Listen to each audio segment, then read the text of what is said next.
नमस्कार, आप देख रहे हैं एसटीएन भारत न्यूज। आज की 10 बड़ी खबरों में कई खबर ऐसी हैं जिन्होंने लोगों का ध्यान खींचा है। कहीं आतंकवाद से जुड़े नेटवर्क पर बड़ा एक्शन हुआ है, तो कहीं एयर इंडिया के पायलटों के डोप टेस्ट ने सवाल खड़े कर दिए हैं। चलिए शुरू करते हैं आज की बड़ी खबरों से।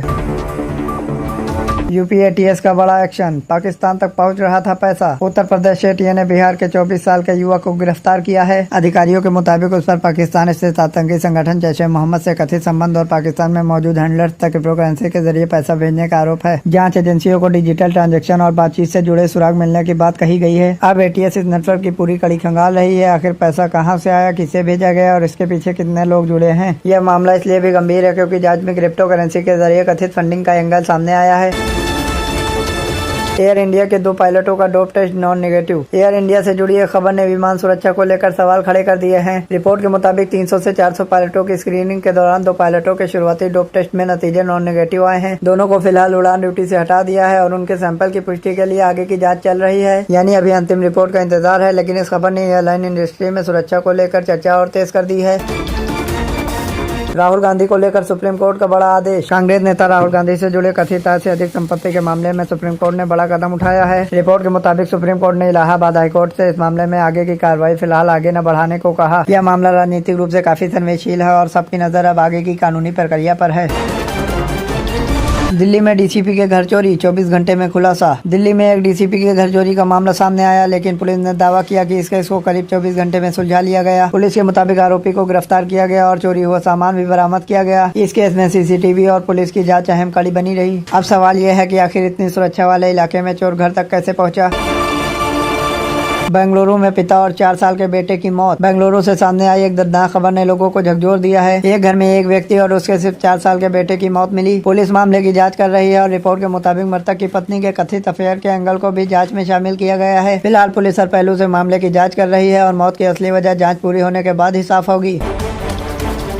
मुजफ्फरनगर में 22 लोगों की मौत की सजा, जज की सुरक्षा पर भी सवाल। उत्तर प्रदेश के मुजफ्फरनगर से एक बेहद गंभीर खबर सामने आई है। रिपोर्ट के मुताबिक एक जज ने सिर्फ 129 दिनों में 10 मामलों में 22 लोगों की मौत की सजा सुनाई। अब इसी जज की सुरक्षा को लेकर भी सवाल खड़े हुए हैं। रिपोर्ट में जज द्वारा सुरक्षा में तैनात गनर हटाए जाने की शिकायत का जिक्र है। इतने कम समय में इतनी बड़ी संख्या में मौत की सजा सुनाए जाने का मामला चर्चा में है। मौसम ने फिर बदला रुख, कई राज्यों में बारिश का अलर्ट। अब मौसम की बड़ी खबर, आईएमडी ने कई राज्यों में भारी से बहुत भारी बारिश की चेतावनी जारी की है। झारखंड में कुछ जगह बेहद बारिश की संभावना बताई गई है। इसके अलावा बिहार, छत्तीसगढ़, पूर्वी मध्य प्रदेश, हिमाचल प्रदेश, ओडिशा और पश्चिमी उत्तर प्रदेश में भी भारी बारिश का अलर्ट है। कई इलाकों में गरज चमक और तेज हवाओं की संभावना जताई गई है। इसलिए अगर आप इन राज्यों में हैं तो मौसम विभाग की चेतावनी को हल्के में न लें। 45 साल से फरार आरोपी आखिरकार गिरफ्तार। एक ऐसी गिरफ्तारी सामने आई है जिसने पुलिस रिकॉर्ड में भी कहानी जोड़ दी है। गुजरात पुलिस ने 1981 के एक बस डकैती मामले में फरार चल रहे आरोपी को उत्तर प्रदेश से गिरफ्तार किया है। पुलिस के मुताबिक आरोपी करीब 45 साल से फरार था और उसकी उम्र 69 साल है। यानी जिस मामले में पुलिस दशकों से आरोपी की तलाश कर रही थी, उस मामले में आखिरकार गिरफ्तारी हो गई। ओडिशा में तिरंगे की तैयारी के दौरान दर्दनाक हादसा। स्वतंत्रता दिवस समारोह की तैयारियों के बीच ओडिशा में एक शिक्षक की मौत की खबर सामने आई। पुलिस के मुताबिक लोहे का फ्लैग पोल बिजली की लाइन के संपर्क में आ गया, जिसके बाद हादसा हुआ। प्रारंभिक जांच में इसे दुर्घटना माना जा रहा है। यह घटना एक बार फिर बताती है कि समारोह की तैयारियों में भी बिजली लाइनों और सुरक्षा मानकों को लेकर कितनी सावधानी जरूरी है।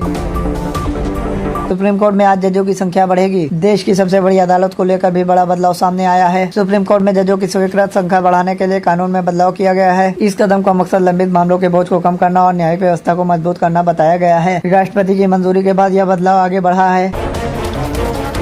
तो ये थी आज की 10 बड़ी और अलग अलग खबरें। इनमें सबसे बड़ा सवाल यही है कि क्रिप्टो के जरिए पाकिस्तान तक कथित आतंकी फंडिंग का नेटवर्क कितना बड़ा है, और दूसरी तरफ एयर इंडिया के पायलटों के डोप टेस्ट की अंतिम रिपोर्ट क्या सामने आती है। इन दोनों मामलों पर नजर बनी रहेगी। ऐसी ही तेज खबरों के लिए एसटीएन भारत न्यूज को सब्सक्राइब जरूर करें। मिलते हैं अगली बड़ी खबर के साथ, तब तक के लिए धन्यवाद।